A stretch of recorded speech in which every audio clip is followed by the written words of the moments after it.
Canisius. Here. Geneseo. Groveland. Leicester. Here. Lima. Here. Livonia. Here. Mount Morris. North Dansville. Nunde. Here. Ashen. Here. Portage. Here. Sparta. Here.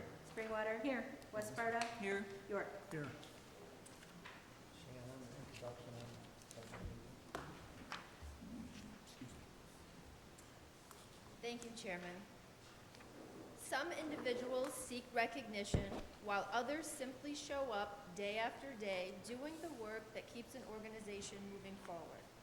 They become the steady voice in difficult moments, the trusted teammate others rely upon, and the calm, reassuring presence behind the scenes when challenges arise. Today's honoree, Heather Gross, is exactly that kind of person. Heather began her career with the Livingston County Sheriff's Office in October of 1994 as a clerk typist in the Records Division. Even in those early years, it was clear she possessed a strong work ethic and a genuine passion for helping others.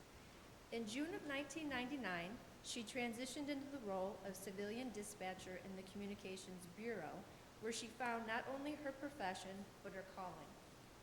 For more than 3 decades, Heather has been a steady and dependable presence within the agency. She's the kind of employee every organization hopes to have, someone who can always be counted on, someone who leads by example, and someone who consistently puts the needs of the team ahead of herself. Heather's impact reaches far beyond answering calls and coordinating communications. She's played an essential role in maintaining Communications Bureau accreditation, ensuring the Bureau continues to meet ever-changing standards with professionalism and excellence. Her knowledge and attention to detail has kept the Sheriff's Office operating at the highest level. Throughout her career, Heather has willingly stepped forward whenever needed, training new employees, covering extra shifts, serving as an acting supervisor, and mentoring others with patience and encouragement. She has also served on the crisis negotiation team, providing calm support during the most difficult and critical situations. Heather's outstanding service has deservedly been recognized many times over the years, including receiving the 2023 Unit Citation, being named the 2024 Communications Bureau Member of the Year, earning the 2026 Command Staff Achievement Award, and most recently being recognized as the 2026 Sheriff's Office Member of the Year. After more than 31 years of dedicated service, Heather will retire at the end of May. While we're grateful she plans to continue helping part-time, there is no question that her full-time presence, leadership, and experience will be deeply missed. Heather, your professionalism, positivity, and willingness to always go the extra mile have truly left a lasting mark.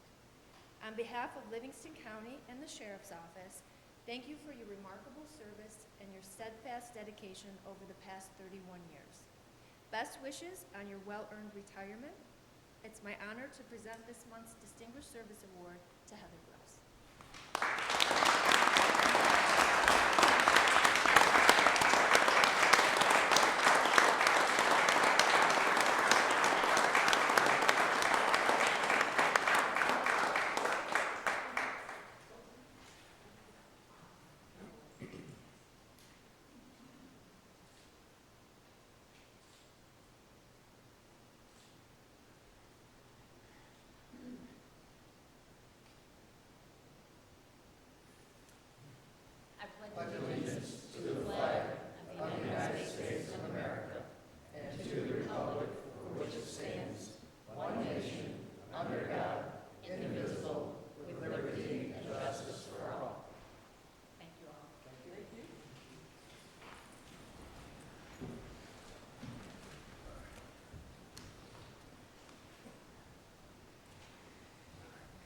We have the meeting minutes from our last regular meeting, the 13th of May, for consideration. Does anyone have any changes they wish to bring forward at this time? Hearing none, I go for a motion and a second, please. Second, Lester. We do. We have a motion and a second. All those in favor? Aye. Opposed? They're carried. Abstract of claims. Mr. Chairman, I move this abstract of claims and ask for unanimous consent. Thank you, Mr. Knapp. Are there any questions or concerns on the abstracted claims? Hearing none, the roll please, Michelle. Avon, Aye. Caledonia. Aye. Canisius, Aye. Geneseo, Groveland, Lester, Aye. Lima, Aye. Livonia, Mount Morris, North Dansville, Nunde, Aye. Ashen, Aye. Portage, Aye. Sparta, Aye. Springwater, West Sparta, York. Aye. Ayes 3768, absent 1286, adopted. We do have privileges of the floor this afternoon. Yes, Mr. Chairman, I ask privilege of the floor for Brad and Marcy Prinsey. They're going to give us an update on the Child Advocacy Center. Thank you, Ms. Walker.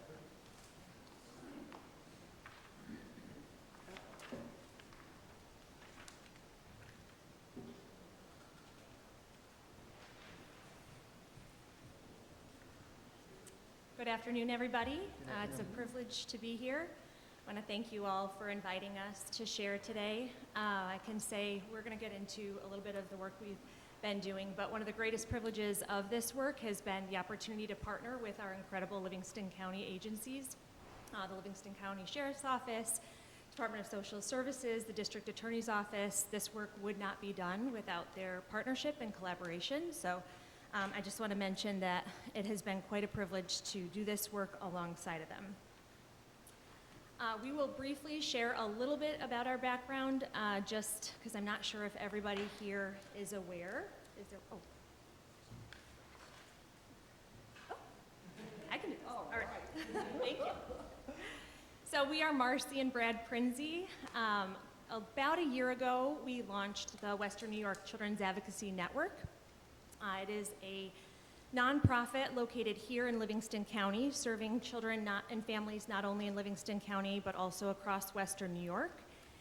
We are currently foster parents, and as part of that work, we wanted to do more to support the children and families that were crossing our paths with being impacted by abuse and neglect, but also the incredible agencies we saw supporting them. We wanted to do more to support that work that was being done. And so we found that there's a bit of a gap in services related to nonprofits and the work that's being done in our area with nonprofits to support these particular children and families.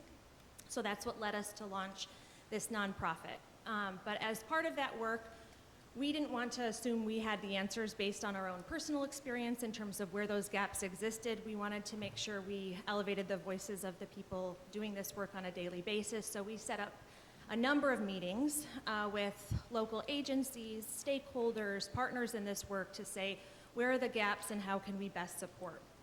And one thing that rose to the top over and over again was the need for a child advocacy center right here in Livingston County. So for those of you who may not know, a Child Advocacy Center is a location that helps to streamline the investigative process. It helps to reduce redundant interviews with children based on their abuse, and it ensures forensic integrity. And that results in stronger cases and improved outcomes for victims. And this is a really important piece of this work and a part that we're very passionate about. But beyond that work, when we are sending these children currently out to other counties to get those services, which they are getting, and counties outside of ours are supporting that work, what that means is our local supporters, right, the deputies, the investigators, the CPS workers who have to go and be part of that work have to travel outside of county to be with the child and family as they receive those services. And so providing those services here in county removes that barrier not only for the child and families who have to travel outside of county, but also for our Livingston County workers who are working tirelessly to support those children and families. So that's a huge piece. The investigative piece is really important for us, but a piece that we see on a daily basis as foster parents is the healing. What is going to allow these children to live normal, effective lives following some of the most horrific abuse that you could ever imagine? And to us, that's the mental health support. And when children are sent back to Livingston County after receiving their interviews and their medical exams, sometimes they're faced with facing a fragmented system of how to get those supports. And sometimes there are waiting lists, right? Or the only place to get those services requires a drive that maybe their family's not capable of making on a consistent basis. And so those services are one part of this puzzle that we feel very passionately about bringing here for our children and families. This is a really helpful visual for us as we were navigating getting this Child Advocacy Center up and running, establishing protocols and guidelines. What is it that our job is, that our role is as an organization, being the host for this Child Advocacy Center? Because we are the hub, we are the location. We bring the excellent service members, right, the supports in our community together to provide the services that oftentimes already exist. It's just helping to coordinate that effort so that families and children aren't left having to sometimes navigate those pieces that aren't all coordinated in one place. So our Child Advocacy Center will be a location for so many of the resources, the excellent resources that already exist right here in our county. Taking a look at some of the resources that we will be providing at the CAC, and just a real quick look at the map as well. The 3 stars outside of Livingston County are kind of where the children have been going, these families have been going to get these services. So now you can see we'll be drawing that right into our county, making that distance a lot shorter and more accessible for our children and families. So these are the list of services we're providing at the CAC. There will be no cost for any of these services for families. They'll be all free of charge. So the forensic interviews and the medical exams are kind of what they're going out of county for most of the time. Those will be done right in our facility as well. And then on top of that, child advocacy and family supports. We've got some great advocates we're going to be working with. Diane at the Sheriff's Office and JJ with the DA's office. We're going to be working with us for advocacy for the families. So that'll be a great consistency to have within our county as well. As Marcy mentioned, trauma-informed mental health services. They will be completely free of charge. These children and the non-offending caregivers will be able to come to the CAC and receive ongoing mental health services for them to help them get through these situations. Case coordination, law enforcement, DSS, will be able to do the interviews in-house, recording it, and kind of coordinate that whole case coordination to go to the DA's office for the investigation and prosecution. Court support, those advocates will be with them straight through the whole process, right through court. And then again, we're going to have at our CAC as well a caring closet to help support those basic needs that these families might not have, or just might be in the midst of trouble and need those extra basic services. So we're going to have a caring closet that will be able to give items to the families free of charge as well. Our partners, Marcy kind of mentioned this a little bit, the MDT, the multidisciplinary team model. This is a list of the partners we're working with in law enforcement, the troopers, LCSO, local PDs as well. For mental health, we are contracting with local therapists who are trained in trauma-informed practices. So we're going to be contracting with several different mental health providers that will be coming right to the CAC to provide that work. Prosecution, obviously, the DA's office. Physical health for the medical exams, we're going to be partnering with a hospital out of Albany. They do a lot of the medical exams across the entire state, St. Peter's Hospital, so they'll be coming down to, they'll have nurses in our area that will come down and provide those medical exams on site. Social services, obviously, DSS, and then forensic interviewing. We have a couple forensic interviewers that will be contracting with us as well to come into our site for it. And then obviously the advocacy for the Sheriff's Office and the DA's office as well. Things we have done so far along this one-year journey. We have our contract with the Office of Children and Family Services finalized and working with them all throughout this process. We have our space. We're right at the bottom of Court Street here at 138 Court Street, and we have our lease signed. We renovated the process for the space for the last couple months. It's mostly furnished. We have a few things left to do. We installed our video recording software for the forensic interviews, and we have contracts set up with our therapists and our interviewers as well. And this is a work in progress. We're hoping to start therapy within the next couple of weeks for children and non-offending caregivers who have kind of already gone through this process outside of county, but have returned here and are still dealing with some of that trauma. So we're going to provide supports for some of those existing victims in our county. We hope to be taking cases starting in June once we have gone through some trial runs with Guardify, the hardware and software that Brad just mentioned.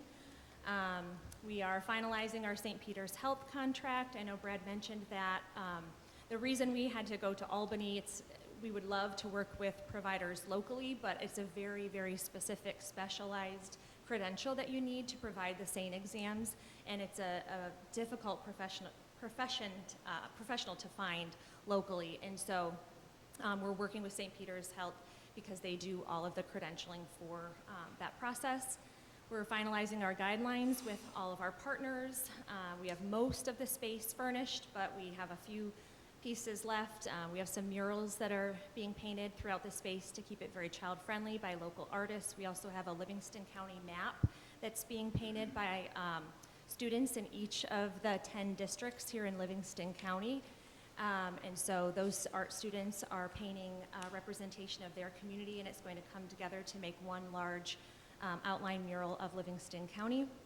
And then we need our keypad entry installation completed, and we will be ready to open our doors. And here are some pictures. Our waiting room, our medical room. We have a mural being painted there right now. Observation room for law enforcement and DSS. Our interview room. We've added a couple things since this picture. Our mental health room. Our caring closet, which we've had several donations over the last couple of weeks, so it's filling up quickly, and we're very grateful for that. Our conference room. Conference table is coming. Again, thank you so much for having us. We appreciate the opportunity to share.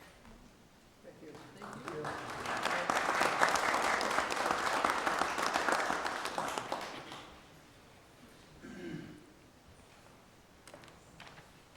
We do have two resolutions that are going to require a separate roll call vote this afternoon.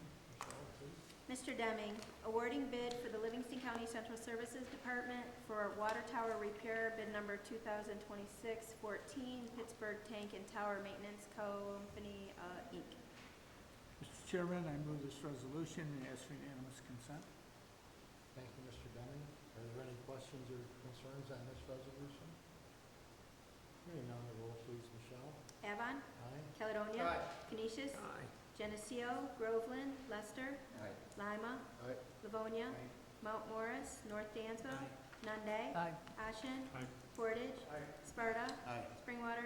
West Sparta. Aye. York. Aye. Ayes 3768, absent 1286, adopted. Mr. Knapp, amending the 2026 Livingston County budget. Center for Nursing and Rehabilitation, there are two, probation and records management. Mr. Chairman, I move this resolution and ask for unanimous consent. Thank you, Mr. Knapp. Is there any discussion on this resolution? Hearing none, the roll please, Michelle. Avon. Aye. Caledonia. Aye. Canisius. Aye. Geneseo, Groveland, Lester. Aye. Lima. Aye. Livonia. Mount Morris, North Dansville. Nunde. Aye. Ashen. Aye. Portage. Sparta. Aye. Springwater. West Sparta. Aye. York. Aye. Ayes 3768, absent 1286, adopted. Did have one appointment this afternoon. The appointment is to the Livingston County Youth Board, Avery Snyder, and it's representing the youth at the term of the pledge. Thank you. Shannon, any updates for the board and public this afternoon? Yes. Just to state the obvious, we continue to wait on a state budget. It's expected that hopefully by the end of this week that will be adopted and put in place. From there, we just begin to pull back the layers and figure out the impacts to us locally here at the county. It's my understanding a deal has been struck on Tier 6 pension reform. What exactly those pieces are and the specific financial impacts are still unknown, but it is clear that the state will not be fully absorbing the monetary impact of that. Most importantly, though, it's taken them so long to get to the point of a completed budget. They leave session on June 4th, so there isn't much time to do business that is outside of the budget. So there are these standalone bills that are quite important. There are many pending, one of which is extending the ability to piggyback, which will expire at the end of June. So the hope is that that gets addressed before they leave on June 4th. Thank you. Any other business to come before the board this afternoon? Move to adjourn from Geneseo. Second, Wester. The motion and a second. All those in favor? Aye. Any opposed? Thanks, John.